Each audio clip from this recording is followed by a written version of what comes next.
Israel एक दूसरे को बर्बाद करने पर तुले हैं। दोनों तरफ से लगातार हमले हो रहे हैं, लेकिन अगर भूल कर भी इजरायल और अमेरिका ने ईरान के सुप्रीम लीडर अली खamenei को जान से मार दिया तो यकीन मानिए दुनिया परमाणु जंग से तबाह हो जाएगी, क्योंकि अब ईरान के साथ रूस और चीन चट्टान की तरह खड़े हो गए हैं। रूस और चीन के इसी एक्शन से इजरायल और अमेरिका बुरी तरह से बौखला गए हैं। खबर है कि ईरान 15 दिन में परमाणु बम बनाकर हमला कर सकता है। अगर ऐसा हुआ तो पूरे मिडिल ईस्ट में परमाणु जंग शुरू हो जाएगी।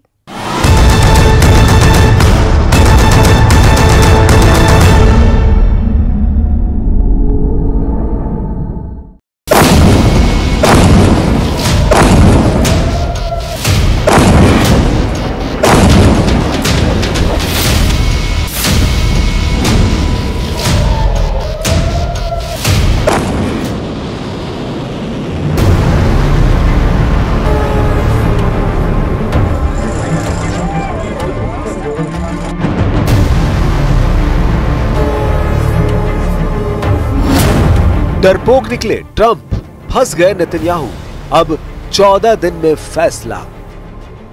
13 जून से अब तक ईरान इजराइल पर 400 से ज्यादा मिसाइलों से इजराइल के कम से कम 8 शहरों पर हमला कर चुका है। तेल अवीव, हाइफा, यरूशलेम में ईरानी मिसाइलों से भयंकर तबाही हुई है। लेकिन अब सवाल उठता है कि जब इजराइल को अमेरिका की सबसे सख्त जरूरत है, तो फिर राष्ट्रपति ट्रंप क्यों कह रहे हैं कि ईरान पर अगले 14 दिन यानी 2 हफ्ते तक अमेरिका हमला नहीं करेगा। ट्रंप के इस ताजे बयान और ईरान के भीषण हमले और इजराइल सेना का कमजोर पड़ता एयर डिफेंस सिस्टम इजराइल के वजूद पर भारी पड़ने लगा है।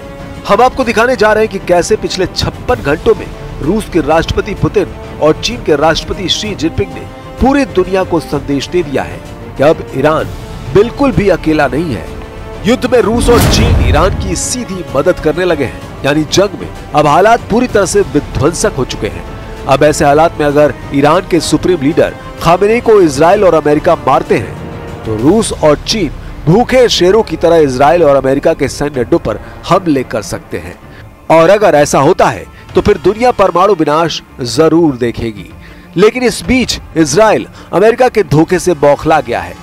उसे जरा भी अंदाजा नहीं था कि जो अमेरिका अगले 24 घंटे में ईरान पर हमला करने जा रहा था, वो अमेरिका अचानक ईरान पर हमला करने के लिए 14 दिन का वक्त क्यों मांग रहा है। ईरान का असली युद्ध शुरू, रूस चीन ने पलटी बाजी। पहले आप ये जान लीजिए इस वक्त इजराइल और ईरान एक दूसरे पर किस तरह से हमले कर रहे हैं। इजराइल ने पिछले 24 घंटे में ईरान के अराक परमाणु केंद्र पर 60 जेट से हमले किए हैं। दावा किया गया है कि ईरान के अराक में मौजूद परमाणु फैसिलिटी को भारी नुकसान हुआ है। दावा किया जा रहा है कि ईरान के अराक परमाणु केंद्र में ही ईरान के परमाणु बम बनाए जा रहे थे। लेकिन रूस के राष्ट्रपति पुतिन ने मीडिया के सामने ऐलान किया है कि इजराइल ने ईरान के जितने भी परमाणु केंद्रों पर हमला किया है, उसके सभी भूमिगत परमाणु फैसिलिटी पूरी तरह से सुरक्षित है। यानी ईरान के नतांज अराक पर हुए इजरायली हमले रूस के मुताबिक नाकाम साबित हुए हैं। इधर ईरान ने इजराइल के परमाणु केंद्र नेगेव पर हमला करने का दावा किया है। ऐसा माना जाता है कि इजराइल की राजधानी तेल अवीव से कुछ दूरी पर यह अड्डा है जहां इजराइल के परमाणु बम रखने के दावे किए जा रहे हैं। अब आप ये जान लीजिए कि 8 दिन की इजराइल ईरान जंग में कैसे ईरान ने इजराइल पर भीषण हमले शुरू कर दिए हैं और क्यों कहा जा रहा है कि रूस और चीन ईरान का अब जमकर साथ देने लगे हैं। युद्ध में ईरान का सीधा साथ दे रहे हैं रूस और चीन। चीन और रूस से तेजी से ईरान पहुंचा रहे हैं हथियार। रिपोर्ट में दावा किया गया है ईरान को बचाने के लिए चीन ने समंदर में जासूसी युद्धपोत तैनात कर दिए हैं। रूस ने ऐलान किया है कि अगर ईरान के सुप्रीम लीडर अली खामेनेई को मारा तो होगा भयंकर सर्वनाश। इजरायली मीडिया में दावा किया गया है कि 15 दिन में परमाणु बम से हमला कर सकता है ईरान। वॉशिंगटन में आपातकाल मीटिंग हुई है क्योंकि ईरान के पलटवार से सख्ते में है ट्रंप। ईरान, रूस, चीन से घबराकर ट्रंप ने 14 दिन तक ईरान पर हमला न करने का फैसला लिया है। तेल अवीव, हाइफा में भारी तबाही हुई है। ईरानी मिसाइलों ने इजराइल में मौजूद माइक्रोसॉफ्ट ऑफिस को मिसाइल हमले से उड़ा दिया है। इजराइल के परमाणु अड्डे नेगेव पर ईरान ने मिसाइल से हमला करने का दावा किया है। खबर यह भी कि ईरान के डर से अमेरिका ने कतर के अड्डे से 40 में से 37 जेट हटा दिए हैं। ईरान की सेजिल मिसाइल ने इजराइल में मचाई तबाही।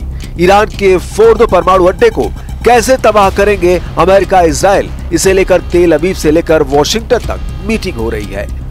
ईरान के भीषण मिसाइल हमलों को रोकने के लिए हर दिन इजराइल को 2500 करोड़ रुपए खर्च करने पड़ रहे हैं। ऐसा दावा वॉल स्ट्रीट जर्नल की रिपोर्ट में किया गया है। ईरान के विदेश मंत्री अब्बास अरागची ने दो टूक कह दिया है कि जब तक इजराइल हमले नहीं रोकेगा कोई बातचीत नहीं होगी।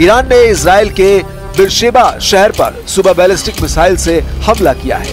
टाइम्स ऑफ इजराइल की रिपोर्ट के मुताबिक मिसाइल माइक्रोसॉफ्ट ऑफिस के नजदीक गिरी। इससे कई कारों में आग लग गई। आसपास के घरों को भी नुकसान पहुंचा। इसमें 6 लोग घायल हो गए हैं। ये लगातार दूसरा दिन है जब बिरशेबा शहर पर मिसाइल हमला हुआ है। इससे पहले 19 जून को भी ईरान ने बिरशेबा के एक अस्पताल पर मिसाइल दागी थी, जिसमें 50 से ज्यादा लोग घायल हो गए थे। ईरान और इजराइल के बीच जंग का दायरा बढ़ता जा रहा है। इजराइल के हमलों के बाद ईरान ने भी पलटवार किया है, जिसके बाद अमेरिका ने उस पर दबाव बनाना शुरू कर दिया है। हालांकि ईरान ने जंग में पीछे हटने से इनकार करते हुए इजराइल पर बैलिस्टिक मिसाइलों से कई हमले किए हैं, जिससे तेल अवीव और हाइफा जैसे शहरों को बड़ा नुकसान पहुंचा है।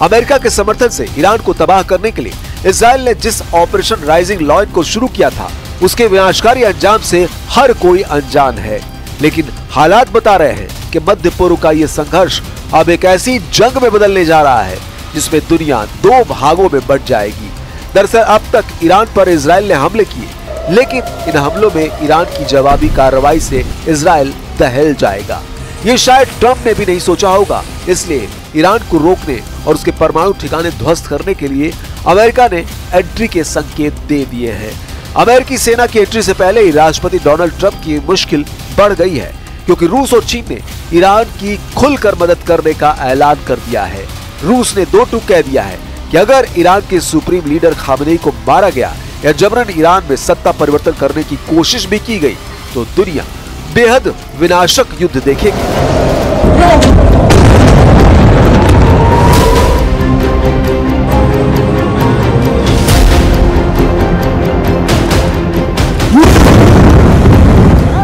Ну, если мы вспомним с вами встречу, которую накануне провел президент Путин с руководителями международных информационных агентств, когда ему задали вопрос по этой теме, он сказал: «Я даже не хочу об этом говорить». И это говорит о том, что, конечно, это является совершенно неприемлемым. Сама постановка такого вопроса является для нас неприемлемым. Мы считаем, что это непозволительно вести такие разговоры, и тем более непозволительно предпринимать такие действия. डरपोक निकले ट्रंप, फंस गए नेतन्याहू। रूस चीन का डबल प्लान एक्टिव। इजराइल के हमले से नहीं, बल्कि इस युद्ध की दिशा ट्रंप के बयान के बाद बदली है। इजराइल के हमले का जैसे ही ईरान ने जवाब दिया, ट्रंप ने ईरान के खिलाफ एक चेतावनी जारी की। रूस और चीन की खामोशी ने इजराइल और अमेरिका का हौसला बढ़ा दिया था, पर अब दो गतिविधियों ने इजराइल अमेरिका का हौसला पस्त कर दिया है। इनमें पहली गतिविधि है युद्ध के बीच चीन के कार्गो प्लेन का ईरान पहुंचना और दूसरी गतिविधि है ईरान के सहयोगी के रूप में रूस की हलचल। चीन के मालवाहक विमान तेहरान में उतरे हैं।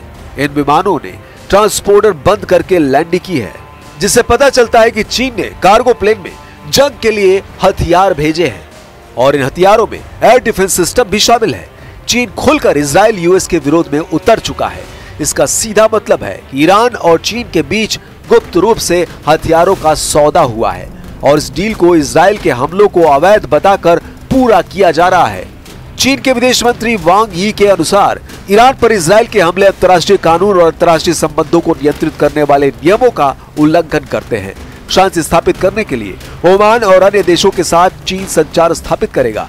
इसका मतलब है कि चीन खुलकर इजराइल और अमेरिका के विरोध में आ गया है और दूसरी तरफ रूस ने भी ईरान का साथ देने का संकेत दे दिया है।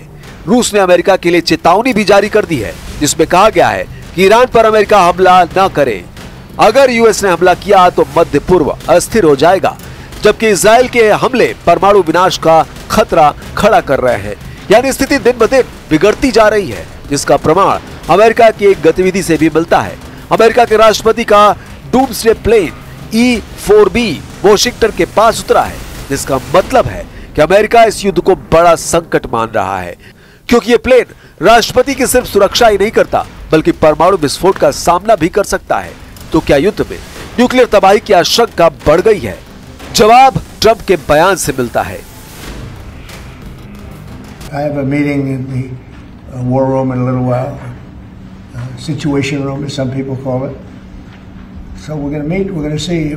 We're in the midst of it's a terrible thing. I hate to see it. I hate to see all that death, so much death and destruction. But death primarily is what I hate to see. अब ऐसे हालात में Israel Iran को कैसे हरा पाएगा, ये बहुत बड़ा सवाल है।